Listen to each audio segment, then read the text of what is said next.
الحمد لله رب العالمين، والصلاة والسلام على خير خلق الله محمد وعلى آله وأصحابه أجمعين، أما بعد، فأعوذ بالله السميع العليم من الشيطان الرجيم من همزه ونفخه ونفثه.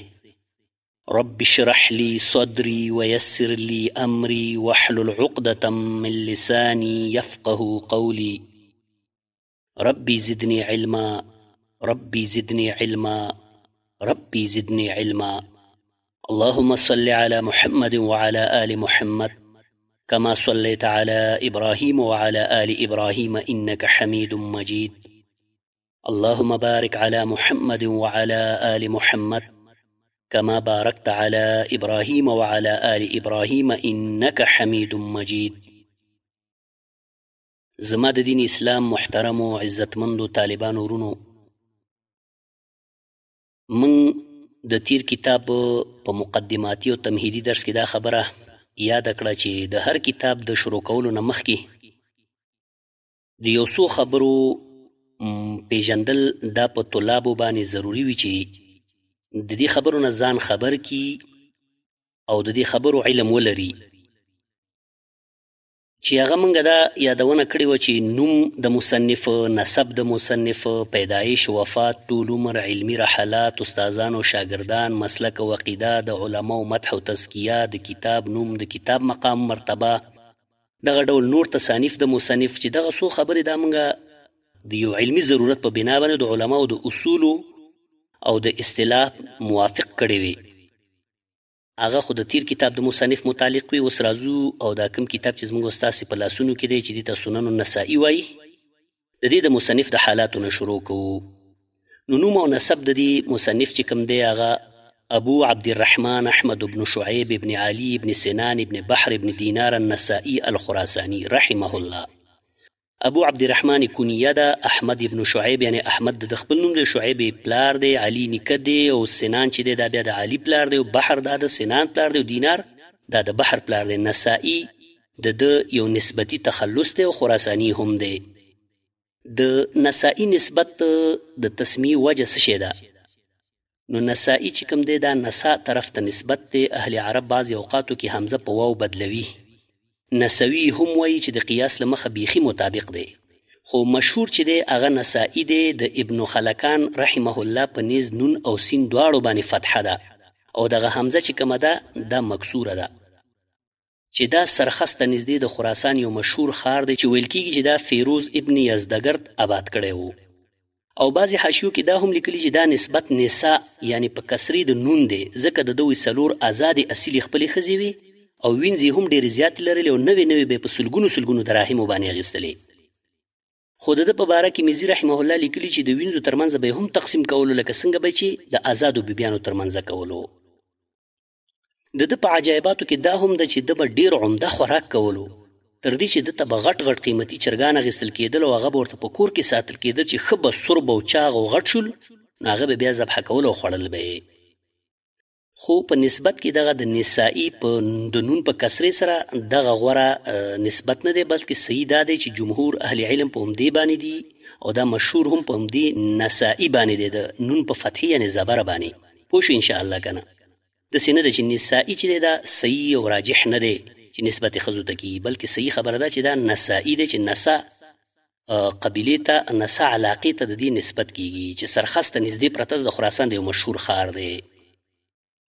دا شو د نوم او د نسبت وجه. راځو د ولادت ته چې دا پیدا شوی کله دی. نو ولادت دا په 214 یا 215 هجري کې شوی دی. تهذیب التهذیب کې په اول جزء 13 صفحه کې دی چې امام نسائی رحمه الله خپل د یو سوال جواب کې چې لدنه وشو، دا یې وفرمایل چې یشبه ان یکون مولدی فی سنه 15 و 200. وی دا غالب ده چې زما پیدایش په 215 هجري کې شوی دی.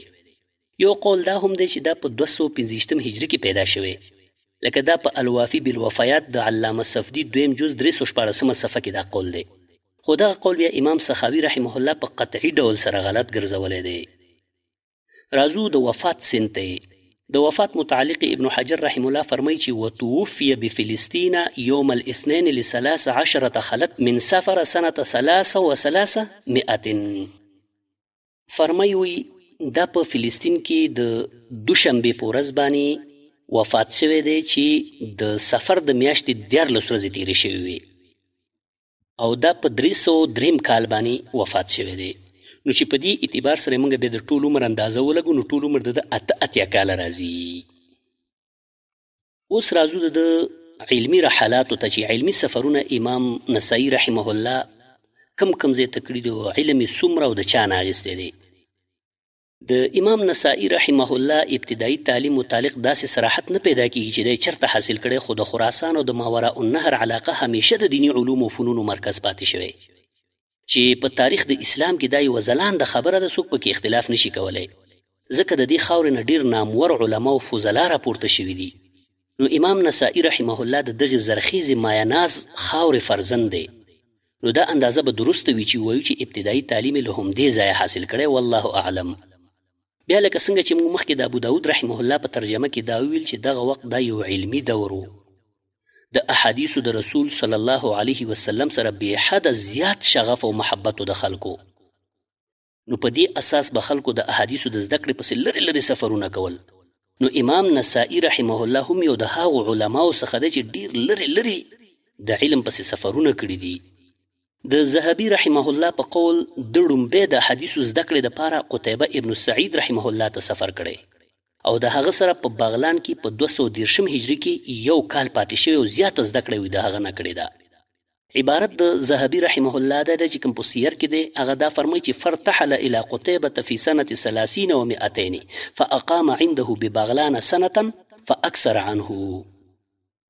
وی د قتیبه ابن سعید ته په کال 213 باندې سفر کړی دی، هلته ورغلی دی، دغسې یو کال په بغلان کې پاتې شوی او زیاته زده کړې ده نه کړې. خو بل ځای بیا خپله د نسائی رحمه الله نه عمده علامه ذهبي رحمه الله ذکر کوي چې هغه فرمایي اقمت عند قتیبة ابن سعید سنة وشهرین. وی زه د قتیبه رحمه الله سره تقریبا یو کال او 2 میاشتې یعنې 14 میاشتې پاتې شوی یم. نو د دې قول د خپل قول چې د 14 میاشتې او ذهبي رحم الله یو کال یادوي، نو د دې په منځ کې فرق نشته، ځکه عرب چې اکثره دا کسر دا غورځوي، نو دې ته حاجت نه پاتې کېږي. 2 میاشتې یا یو کال دا په یو کال حسابېږي تقریبا. دغه ډول د نور هم په سلګونو استادان تیر شوي دي.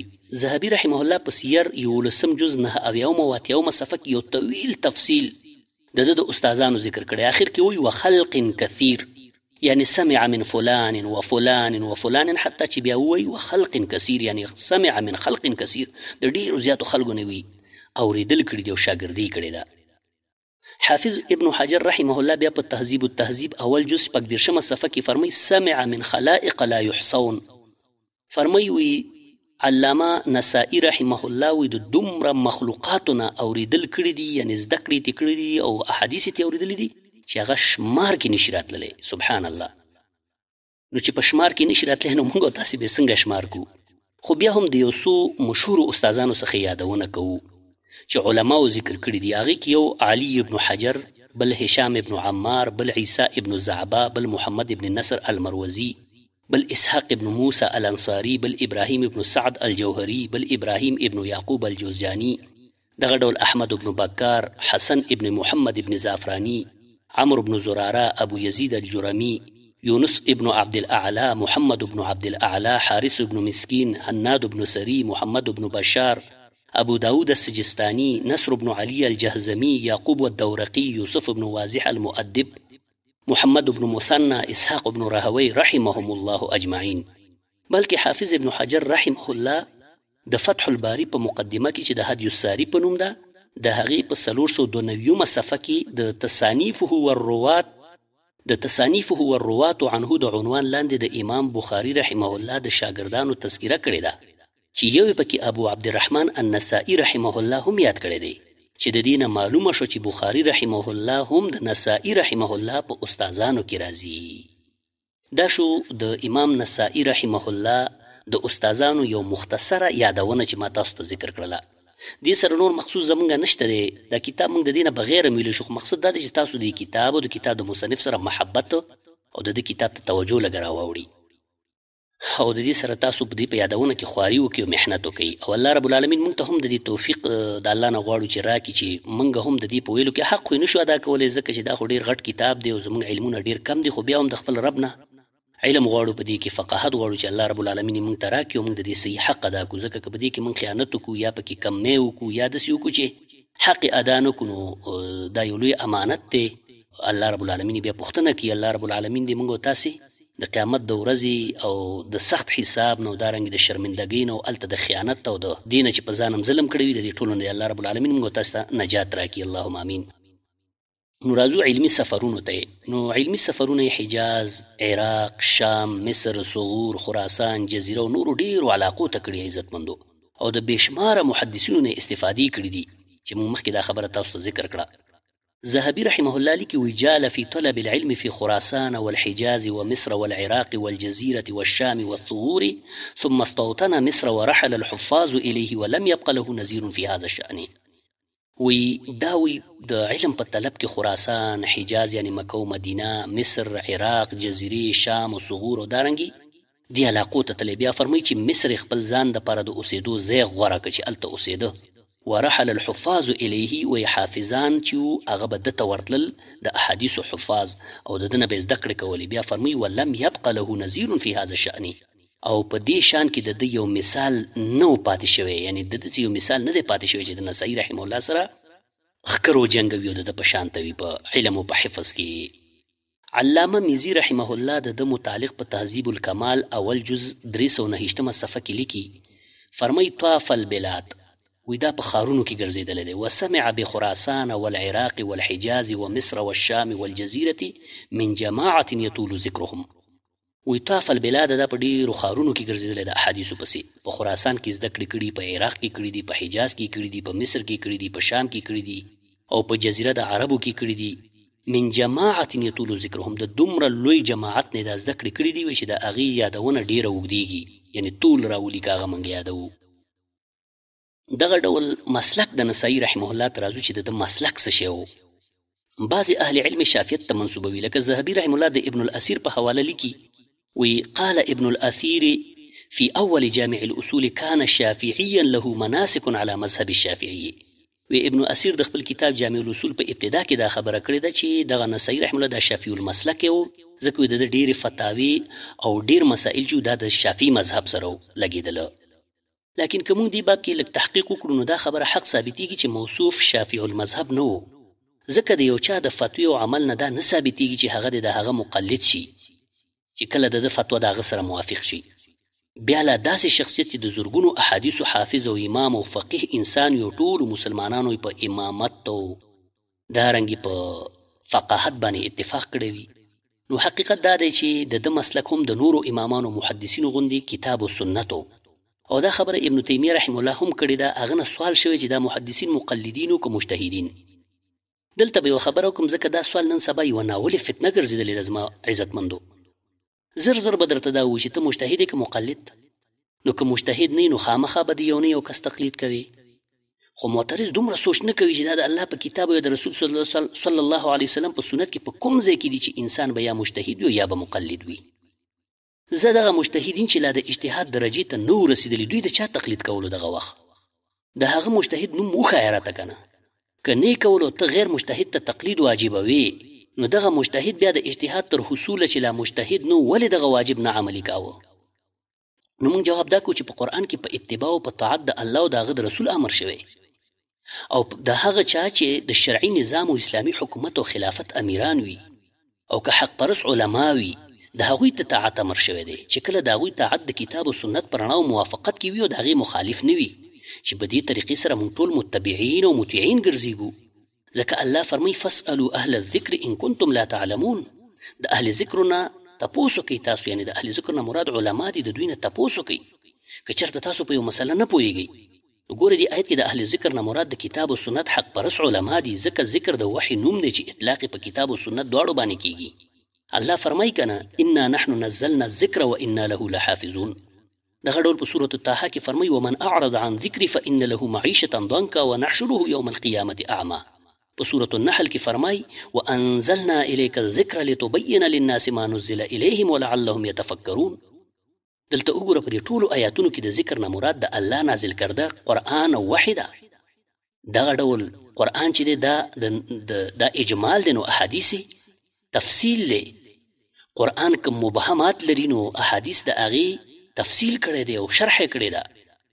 ځکه خو الله فرمی وانزلنا الیک الذکر لتبین للناس، موږ تا ته دغه وحی نازل کړی دی، پیغمبر دغه کتاب ورته رالیږلی د دې دپاره چې ته خلکو ته وضاحت وکړي. ځکه په قرآن کې مونځ مجمل ذکر دی، خو احادیثو کې د دې تفصیل دی. دارنګې د اودس ډېر احکام په قرآن کې مجمل دي، ډېر مختصر ذکر دي. احادیثو کې تفصیل او زیادت راغلی، داسې ډېر احکام. بلکې که احادیث د شریعت نه اوزي نو قرآن باندې د زمونږ او ستاسې په دین کې ډېره کمه حصه باندې عمل راځي. ځکه د قرآن باندې بلکې په قرآن باندې پوهیږو نه چې د قرآن څه مطلب دی او څه مقصد دی. د دې مطلب او مقصد موږ ته احادیثو کې نبی علیه الصلاة والسلام واضح کړی دی.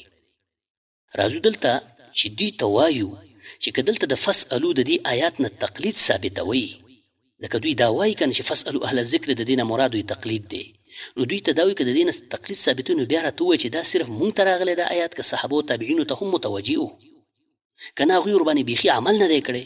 که عمل یې ورباندې کړی وي نو هغوی د چا مقلدین شو او که نه. نو که موږ ورباندې عمل کوو د علماو نه سوال او پوښتنه کوو نو بیا ولې موږ مقلدین کیږو او هغوی نه کېدل؟ او که چېرته ته وایې چې هغوی مقلدین وو نو بیا هم درنه پوښتنه کوو د چا مقلدین وو. زه بل تپوس باندې خو عزتمندو نبي کریم صلی الله علیه وسلم ته هم امر شوی دی که نه، حتی د اهل کتابو نه ورته د تپوسونو امر شوی دی. خو دلته به بیا دا خلک څه جواب کوي؟ ځکه په سوره یونس 94 نمبر آیت کې الله فرمایي که نه فإن كنت في شك مما أنزلنا إليك فاسأل الذين يقرؤون الكتاب من قبلك لقد جاءك الحق من ربك فلا تكونن من الممترين. الله فرمایي خپل نبی ته که چېرته ته په شک کې د هغه کتاب نه چې ما په تا نازل کړی دی نو پوښتنه وکړه د هغه چا نه چې د تا نه مخکې دوی دا مخکینی کتاب دا لوسته دوی، یعنې تپوس وکړه د هغه چا نه چې لولي هغه کتاب چې د تا نه مخکې نازل شوی چې هغه دغه اهلي کتاب وو، هغوی نه پوښتنه وکړه. نو اوس که نبي علیه السلام د هغوی نه په دې باره کې پوښتنه کوله نو نعوذ بالله اوس به تاسو څه ویلي چې نبي علیه السلام د هغوی تقلید وکړو؟ کله وحاشه، داسې هېڅکله نه ده. دلته څه جواب کوئ؟ ځه بلکې ومنل شي د بالفرض و تقدیر په طور باندې چې سوال کول تقلید دی، نو دومره به د منلو وړ وي چې د چا نه که پوښتنه کېږي بس سائل به د هغه مقلد وي. ځکه خطاب نه هم دا معلومیږي چې ژوندي به د ژوندي نه تپوس کوي، چې یو سړی ژوندی دی دا به د بل ژوندي نه تپوس کوي، ځکه نه مړ تپوس کولی شي او نه د مړ نه تپوس کېدی شي. نو د دې نتیجه هم دا شو چې زموږ د اتباع سره سره دوی معین تقلید هم ختم کړ، هغې هم سر وخوړه. ځکه دغه تپوس خو دغه څلور واړو امامانو ضرور کړی دی، بلکې له اولې ورځې نه تر ننه ټول انسانان په مسلمانانو کې دې ته محتاج دي چې یو به د بل نه پوښتنه کوي. نو بس هر سړی د هر سړي مقلد شو، د مجتهد نوم او هغه ته د دوی دغه ورکړی خود ساخته حق چې د هغه تقلید په مسلمانانو واجبوي دا دوی په خپل لاس ونړاوله، دا حق دوی په خپل لاس ختم کو ونړاوه. نور هم ملازمې ډېرې شته خو بحث نه اوږدو، خو د ابن تیمیه رحم الله خبره هم نه پرېږدو، هغه ذکر کوو، هغه جواب هغه نه چې کله تپوس وشو چې دا په 20 جز د مجموع الفتاوا 40مه صفحه کې دا درج دی دا سوال او جواب. نو هغه داسې تپوس دی چې هغه ته وشي دغه محدثین دا مجتهدینو که مقلدین. نو هغه ډېر ښکلی بهترین جواب ورکړی، هغه ورته فرمایي الحمد لله رب العالمین اما البخاري وابو داود فامامان في الفقه من اهل الاجتهاد واما مسلم والترمذي والنسائي وابن ماجة وابن خزيمة وابو يعلى والبزار ونحوهم فهم على مذهب أهل الحديث ليسوا مقلدين لواحد بعينه من العلماء ولا هم من الأئمة المجتهدين على الإطلاق، بل هم يميلون إلى قول أئمة الحديث كالشافعي وأحمد وإسحاق وأبي عبيد وأمثالهم. دا فرمي دا الله دا حمد و ثنا بعد بخاري او ابو داود چې کوم دي نو دا خو امامانو په فقه کې د اجتهاد د خاوندانو څخه او کوم چې مسلم، ترمذي، نسائی، ابن ماجه، ابن خزیمه، ابو یعلا او بازارو او د دوی په شان نور محدثینو نو فهم على مذهب اهل الحديث، دوی وی د کتاب او سنت والو په مذهب باندې ليسوا مقلدين لواحد بعينه، دا ودي یو معین عالم مقلدین نو، ولا هم من الائمه المجتهدين على الاطلاق، او نه مجتهدین مطلق. نو ګوره په خپل باندې خبره چې مجتهدین هم نو خو مقلدین هم نو څه شي نو دي متبعین کنه، الله بیا فرمایي بل هم یمیلون الی قول ائمه الحدیث، وی دوی د حدیثو د امامانو اقوالو ته میلان کېده، د هغوی فتاوی، د هغوی مسلک دقه خپل کړی. د هغوی مسلک څه یو امام چې د حدیثو دغه مسلک به څه شي چې یو سړی په خپله د زرګونو احادیثو حافظ وي، نو دی به د چا د قول او رای پسې ځي که نه دغه احادیث د څه دپاره خلک زده کوي، د څه دپاره یې وایي، د څه دپاره یې په کتاب کې لیکي، د څه دپاره یې استادي او شاګردي کوي، خو همدې دپاره چې دغه احادیث زمونږ د ژوند او د دې ژوند نه پس چې مرګ دی او د مرګ نه پس چې بیا ژوند دی، د دې درې واړو حالاتو کې چې مونږ ته پکارېږي نو همدغه احادیث او کتاب راته پکارېږي. نو یو سړی چې د دومره احادیثو خاوند وي او په احادیثو کې امامت حاصل کړی وي، هغه به د چا پسې روانېږي، د چا په رایه باندې هغه هم چې د اصابت او د خطا یې بیخي پته نه لګېږي هغې پسې به ځي که الله وحاشه. دا خو یو عجیب تهمت دی چې په دې ائمو لګېږي. هغه فرمایي چې بل هم یمیلون الی قول ائمه الحدیث، هغوی به د ائمه د حدیثو د اقوالو پسې د هغوی د فتاوو او مسلک پسې بتلل، که شافعي لکه امام شافعي، احمد رحم الله، اسحاق او ابي عبید او امثالهم د دوی په شان چې نورو. ومنهم من له اختصاص ببعض الائمه كاختصاص ابي داود ونحوه، بعض یو داسې چې هغوی بیخي خاص د یو امام پورې چې هغې سره مصاحبت او مجلسونه کړي وو، ورسره پاتې شوي وو، بیخي په فتوو اجتهاداتو کې د هغې په شانتو لکه ابو داود، ځکه مخکې دوی چې ابو داود د مجتهدینو مطلقو څخه دی، ونحوه دغه رنګې د ابو داود رحم الله په شان نور خلک چې د احمد ابن حنبل سره وو. وهم الى مذاهب اهل الحجاز كمالك وامثاله اميل منهم الى مذاهب اهل العراق، وی دوی بیا د اهل حجاز د علما او محدثینو مسلک ته ډیر زیات میلان کوونکي په نسبت د عراق مذهبونو ته، د عراق والا مذهب ته، لکه د ابو حنیفه او د ثوری رحمه الله اقوالو ته. ان د هغوی د فتاوونه زیات مدوی د حجاز د امام مالک، دارنګې د احمد بن حنبل او د شافعي او د دوی فتاوی او مسلک چې هغه کتاب او سنت، ځکه د ټولو ائمو ویلي چې زمونږ مسلک پسې به زمونږ اقوال په کتاب او سنت وي، بس د دې نه مخالفو دا تپۍ لرې په دیوال باندې وهي غورځوئ، دی په تاسو باندې د دې منل اس قطعا نه الله واجب کړي دي او نه د الله رسول. دا د ټولو امامانو نه دا خبرې ثابتې نقل شوي دي او موږ په کتابونو کې الحمدلله لیکلي دي. نو دلته وګوره صفا معلومه شو چې دا مقلدین نه و، دا محدثین، بلکې توافق د مسلې به چې د یو عالم سره د دلیل له مخه موافق شوه نو خلکو به نسبت هغه ته کولو، یا به د یو عالم شاګردي وکړه، یا به د هغه د مسئلې او فتوی غوندې فتوا ورکړه چې دلیل به د دواړو یو شانو، جواب به د دواړو یو شانو، نو هغه ته به بیا د ده نسبت کولو د خلکو کې. هلکه علمي دور نو هلته دا شی و، خو وروستو چې بیا کله امت مسلمه د دین د دشمنانو له لورې په مذهبي تعصبات او فرقواریت او خپلمنځي دشمني او جګړو کې ښکیل شو، نو بیا هر چا دا کوشش شروع کړ چې دغه محدثین او امامان خپلو مسلکونو او مذهبونو ته منسوب کړي او په جانب مقابل باندې ځانونه غوره او افضل وګڼي. بس چا یو محدث د لمنې نه راکش که د خپل مذهب مقلد یې وګرځاو او چا د بل په اوږه لاس کېښودو د مقلد غوندې ناکاره نوم یې ورته غوره کړ، چې دا ډېر د تعجب او افسوس وړ مقام دی. د چا خبره وي له خبرې نه خبر ولاړېږي، نو ځکه مو دا بحث مناسب وګڼه عزتمندو. اوس خو که قسم وکړم انشاء الله تعالی نه حانس کېږم چې د څلور واړو مذاهبو مقلدین بیخي وجود په دې زمانه کې نه لري. ها که کوم ګوټ کې د کوم ملک یو نیم وي هغه نشم ویلی، نور خو دا ټول چې ځانونه امامانو ته منسوبوي دا یو هم نه حنفي دی او نه شافعي دی، بلکې زمونږ په بر صغیر افغانستان، پاکستان، هندوستان، بنگلادیش، تاجکستان، ازبکستان وغیره کې قطعا حنفي نشته دی. دا خواران څوک بریلویان دي، څوک دیوبندیان دي، څوک پنجپیریان دي، څوک مودودیان دي، څوک سیفیان دي او څوک نورې ډلې دي چې په ښکاره د ابو حنیفه رحمه الله د عقیدې برعکس خپل عقیده د معتزله او د عقیدې څخه اخیستې او د تصوف د څلور واړو سلسلو منونکي او په هغې عمل کوونکي دي چې دغه سلسلې د تصوف په دې کې بنیادي او مرکزي طور سره د وحدت الوجود او حلول په شمول د قبرستۍ په شرکیاتو ککړې سلسلې دي. دا یوه د شرک او بدعاتو داسې لاره نشته مګر د دې سلسلو صوفیانو ورته په هغې راتلل کړي دي او په هغې ورته راننوتي دي. نن هسې د وطني طالبانو امارت وګورئ که نه، شرکیات او قبر پرستي او د کفارو سره ولا پکې کوم عروج ته رسېدلې ده. دا ټول د همدې تصوف د بیمارۍ په سبب شوي دي، ځکه دا د دیوبندي عقایدو معتقدین دي او هغوی برملا په المهند کتاب کې د اول سوال د جواب نه مخکې دا وضاحت کړی چې مونږ الحمدلله عقایدو کې ابو حنیفه رحمه الله پرېښی هغه ته م چوټي ورکړې ده. مونږ ماتوریدي او اشعري رانیولی، مونږ ماتوریدیان او اشاعره یو او د تصوف جمله سلسلو باندې متمسک دی. انا لله و انا الیه راجعون.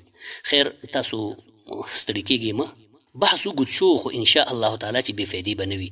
نو راځو مقصود ته هغه دا چې تاسو ته دا باید معلومه شي او ستاسو ذهن کې د مقلدینو دا چلاکي پرته وي او معلوم وي چې ګوره نسائي رحمه الله مقلد نه بلکې د نورو ائمو غوندې د کتاب و سنت خالص متبع ولا نزکي علی الله احدا. دلته یوه بله خبره دا هم لازمه ګڼو چې ووایو، په نسائي رحمه الله باندې بعضې حاسدین دا الزام لګوي چې دا شیعه د تشیع متعلق یاد ساتي. دوه قسمه نظریه ده، یو د متقدمینو بل د متأخرینو. متأخرین خاص کر زمون زمانه کې شیعه روافضو ته وایي چې چرته هم د شیعه کلمه ذکر کیږي نو ذهن ته دغه روافض راځي او همدې ته نه مطلق یادوي، همدې ته نه مقصود وي. بعضې خلک لا بیا دوی ته روافض نوم نه غوره کي، اهل التشیع برادران ورته وایي. لکه خاص کر د هیبتوف نصواري دا امارت چې د څومره د دې روافضو چې دا د الله او د الله د رسول څومره بدترین دشمنان دي، د نبوي کورنۍ او د نبوي ناموس لوټونکي او د هغې سپکوونکي بدترین حشرات دي، خو دا بدبخ هغوی ته اهل التشیع وایي. تاسو به پلنسټی متقي مرتد لیدلی وي که نه چې په ایران کې وایي چې وی باور وکړي چې په کم ځای کې و حادثه د خلافت مجاهدین د اهل تشیع ورونو په ځای کې کیوي، وی په دې باندې د امارت اسلامي ټول غړي او مسؤلین داسې رنج او داسې تکلیف برداشت کوي لکه د دوی په خپل کور کې چې دا مسله راغلې وي. سبحان الله. اوس هم دې ته خلک مرتد نه وایي، اوس هم دا خلک کافر نه دي، اوس هم د دوی خلاف جهاد نشته. نو بیا موږ نه پوهېږو چې دا جهاد به کله فرض کیږي او په چا به فرض کیږي. الغرض راځو دې ته چې متأخرین زموږ په زمانه کې شیعه روافضو ته وایي، خو د متقدمینو اصطلاح کې بیا شیعه جدا او رافضي جدا اصطلاح ده. ځکه متقدمینو کې د شیعه او د تشیع والا کلمه په دوه قسمه خلکو استعمالېده.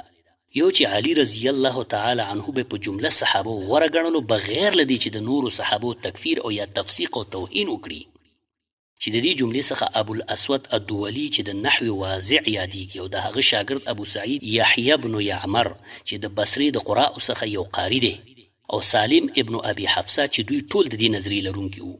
دغه ډول عبدالرزاق چې د مشهور مصنف مؤلف دی چې په مصنف د عبدالرزاق کتاب مشهور دی د هغه هم دغه مسلک وو.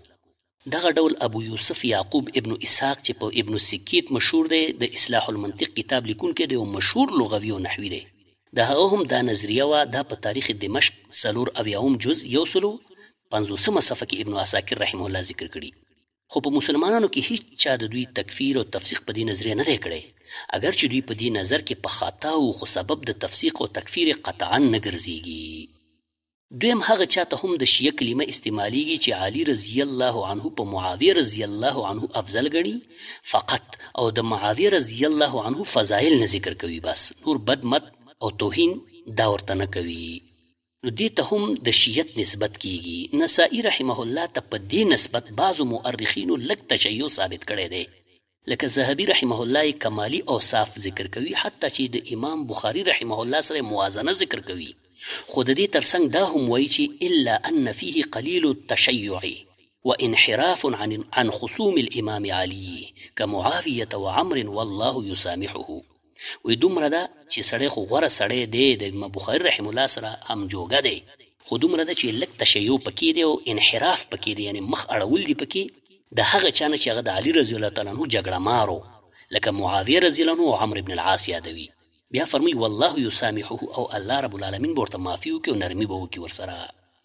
نو د دې نه معلومه شوه چې د متقدمینو دغه رستني دوه قسمه تشیع د اهل سنت د مسلک نه د خروج او تفسیق سبب نه ګرځي. نو لہذا نسائی رحمه الله دا د اهل سنت امام دی. امام حکم چې ډومبنی اول قسم تشیع دی چې متأخرین استعمالوي، نو دغه تشیع د تفسیق او تکفیر سبب ګرځي، او دا بیا هغه تشیع ده چې علي رضی الله عنه په خپل خود ساخته فضایلو افضل او نور صحابه تکفیروي. نو دا بیا دغه 12 روافض او د دوی نه خوري شوي بېشماره ډلې دي چې بانی او مؤسس د دې ټولو هغه عبدالله ابن سبا یهودي دی چې دا د مرتدینو په اقسامو کې بدترین قسم غلیظ مرتدین دي. مونږ الله ګواه کوو چې دین ته په منصوبو امامانو فقها او محدثینو کې هیڅ امام فقih او محدث دا ډول ناکار او چټله نظریه نه لرله او نه ترې څوک د دې اثبات کولی شي، بلکې د دې قسم نظریې والا خو واجب القتل وي کائن من کانه، ځکه موجوده اسلامی خلافت دوی د مرتدینو په جمله اقسامو کې دا د ټولو نه مخکې د خپل خونړي بریدونو استشهادي ګزارونو هدف ګرځوي. اقام الله خلافة المسلمين وادامها الى قيام الساعه وجعلها سببا لعزة المسلمين ونصرتهم اللهم آمين. بله یوه خبره دا هم واورئ چې امام نسائي رحمه الله ته دغه نسبت د تشیع هم څه داسې یقیني ډول باندې نه دی، بلکې دا یو سبب په وجه په ده داسې ګمان شوی دی چې ګویا دا لږ د تشیع حامل دی. او هغه سبب دا دی چې د تاریخ جمله کتابونو دا واقع ذکر کړي چې په مصر کې کله د ده د علم او فقاهت شهرت زور واخیسته، نو حاسدین خو تاسو پوهیږئ داسې وخت کې انسان په قراره نه پرېږدي. نو نسائي رحمه الله د فلسطین مشهور ښار رمله ته راغی. هلته چې وکتل نو د بنو امیه د طویل حکومت په سبب خلکو کې د ناسبیت او خارجیت نظریې زور اخیستی او ډېر سخت زور یې اخیستی و. نو د علي رضی الله تعالی عنه په باره کې خلک سخت بدګمانه شوي او ګستاخانه الفاظ به استعمالول. نو چې ده کله دا حالات وکتل نو دا بیا دمشق ته راغی او د منبر په سر خپل کتاب ولوستو چې د خصائص علي په نوم یې لیکلی و چې په دې کې ثابت فضایل د علي رضی الله تعالی عنه وو. او دا د یو ځیرک او مسؤول عالم وظیفه او وجیبه وي چې داسې وخت کې هم داسې کوي. نو چې کله د علي رضی الله عنه منقبت بیان که نو دغه وخت د خوارجو نظری والا کسان چې په مسجد کې ونو دوی راپورته شو، ورته ویل چې د معاویه فضایل هم بیان که کنه. نو ده ورته وفرمیل چې لا یرضا رأسا برأس حتی یفضل. دغه سوال کوونکی په دې نه دی راځي چې معاویه د علي سره برابر کړی دی تر دې چې اوس په فضیلت هم ورکوي. بس د دې سره ور باندې هغوی ګزارونه وکړل او له مسجد څخه په سختو ګزارونو وهلو باندې وایسته. نو بیا مؤرخین وایي چې وصیت یې وکړ چې مکې ته مې بوځئ، نو هلته نقل شو د همدې زخمونو له کبله وفات شو چې ډېرو علما او محدثینو دا د دې په سبب شهید حساب کړی دی. نو بعضې علما وایي چې دا مکې ته نه بلکې رملې ته نقل کړی شو، هلته وفات شو او هماغلته دفن شو او دې ته ذهبي رحمه الله صحیح ویلی دي، والله اعلم. نو دا شو سبب د دې چې خلکو ورته د لږ تشیع نسبت کړی. خو که فکر وکړی شي نو که ما او تا نن داسې ځای کې راشو چې هلته خلک علي رضی الله تعالی عنه ته سپک او معاویه ته درانه کتل کوي، نو موږ به داسې نه کوو. نو آیا که موږ داسې وکړو نو شیعګان کیږو به؟ نه قطعا نه. نو دغه قصه د نسائي رحمه الله هم دغسې وه چې هغه شیعه نه بلکې یو غوره اهل سنت او د اهل سنتو منل شوی امام دی چې د رسول الله صلی الله علیه وسلم د ټولو صحابو سره مینه لرونکی او د هغوی دفاع کوونکی و. وروسته به د هغه د کتابونو په لیست کې عزتمندو تاسو ته راشي چې کوم هغه لیکلي دي. تاسو دغه کتاب نوم په خپله باندې بیا وګورئ چې هغه د جمله صحابه کرامو په فضیلت کې لیکلي چې نوم یې ورته فضائل الصحابه لیکلی دی. که خصائص علي باندې کتاب لري نو په فضایل صحابه باندې هم کتاب لري چې په هغې کې د رسول الله صلی الله علیه وسلم ټول صحابه بغیر د استثنا نه د فضیلت مستحق ګڼلي دي. دا د باندې د تشیع د الزام یو جواب و چې ما په خپل علم کې راغی ان شاء الله تعالی. د الله په فضل او توفیق د علماو نه مې دغه فایده حاصله کړه د کتابونو، تاسو ته مې مخکې ذکر کړ. اوس راځو د مسلمانانو په نزد د مقام او مرتبه ذکر کوو. نو دا هم د نورو محدثینو غوندې یو منل شوی امام دی. که چېرته موږ بیخي د علماو هغه د توثیق او تعدیل چې کړی که دا ذکر هم نه کوو نو دا ده ته تاوان نه رسوي. خو بیا هم ما تاسو ته ویلي چې د علماو یو اصول دی، یو اصطلاح ده، یو علمی او تدریسی یو حق دی. نو د دې ادا کولو د وجې نه په ما هم لازم دي چې ویم به او تاسو به هم ناست اوسئ ورته غوږ کېدی. نو امام ذهبي رحمه الله په 11 جز 80 صفحه کې فرمایي د ده په باره کې چې الامام الحافظ الثبت شیخ الاسلام ناقد الحديث ابو عبد الرحمن احمد بن شعيب بن علي بن سنان بن بحر الخراساني النسائي صاحب السنن. وی دا امام هم دی، حافظ هم دی، الثبت یعنی دا یو د ثقتوب یو غټ میډال دی چې چاته څوک ورکړي ثبت. او شیخ الاسلام هم دی، ناقد الحدیث د حدیثو نقد کوونکی یعنی حدیث پیژني، په هغې مهر لګوونکی دی، په صحیح او په ضعیف باندې مهر لګوونکی حدیث عالم دی، امام دی. ابو عبد الرحمن اسم کنیه ده، احمد خپل نوم دی، شعیب د پلار نوم دی، علي د نیکه نوم دی، سنان د نیکه د پلار نوم دی، او بحر بیا د نیکه د پلار د پلار نوم دی. خراسانی هم دی او نسائی هم دی. صاحب السنن د سنن کتاب مصنف دی. لږ وروسته فرمایي وکان من بحور العلم مع الفهم والاتقان والبصر ونقد الرجال وحسن التألیف. وی دا د علم د سمندرونو څخه و سره د یو کلک فهم، ځکه بعضې خلکو ته الله علم ورکړي خو فهم کم وي، ده ته وی الله فهم هم ورکړي. والاتقان، اتقان اصل کې هغه ته وایي چې هر حکم کوي نو قطعي ډول باندې په محکم انداز باندې کوي، چې هر قول کوي، که هر درس کوي، که هر فتوا ورکوي، که هر خبره کوي، نو دا د هغه متقنینو څخه و. والبصر یو د مطلب د ذوي الابصارو د جملې څخه و. داسې نو لکه د ړندو چې بس بې دلیله او په پټو سترګو چا پسې زنا ښیي او بنا، او دلته مطلب دا دی چې په دلیل پسې به ونقد الرجال یو دارنګې د راویانو په باره کې دا یو ناقدو راویانو باره کې علم لاره چې کوم راوي قابل د دې چې د حدیث واغسي چې کم نه دی. وحسن التألیف او دارنګ د دې سره سره په تألیف کې مې خسته طریقه او خسته اصول ورته یادو، داغي هغه چلو طریقه ورته یادوه. تر دې چې ذهبي رحم الله فرمایي ولم يكن احد في رأس 300 احفظ من النسائي. وی د 300 کال په سر کې یو قسم داسې موږ نه دی لیدلی چې هغه د نسائي رحمه الله نه زیات حافظ وي.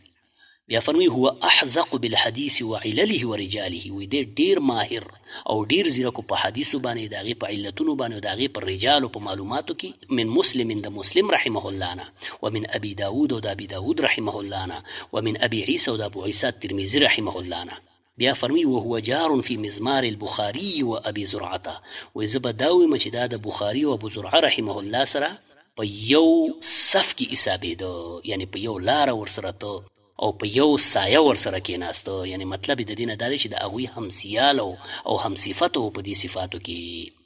دغه ډول مزي رحمه الله فرمایي وي احمد بن شعيب ابن علي ابن سنان ابن بحر ابن دينار ابو عبد الرحمن النسائي القاضي الحافظ صاحب كتاب السنن وغيره من المصنفات المشهورة، احد الائمة المبرزين والحفاظ المتقنين والاعلام المشهورين. وی احمد ابن شعیب دغه نسائی رحم الله خي وی دا قاضي حافظ صاحب د کتاب السنن او دارنګ د دین علاوه د نورو مشهور کتابونو مصنف دی. وی احد الائمه المبرزین یو ښکارا او د زلاندو امامانو څخه دی او د یو د ښکارا حفاظو څخه دی چې متقنین حفاظ یو دارنګ د مشهور علامه‌ګانو څخه دی. مزي رحمه الله په تهذیب الکمال کې مزید د نسائی رحمه الله په وثاقت، فقاهت او امامت باندې د ډیره اهل علم څخه اقوال نقل کړي. یو څو بترنه تاسو ته ذکر کوم چې ما دا غینه را لیکلي دي. هغه فرمایي قال ابو احمد بن عدي الحافظ سمعت منصور الفقيه واحمد بن محمد بن سلامة الطحاوية يقولان ابو عبد الرحمن النسائي امام من ائمة المسلمين.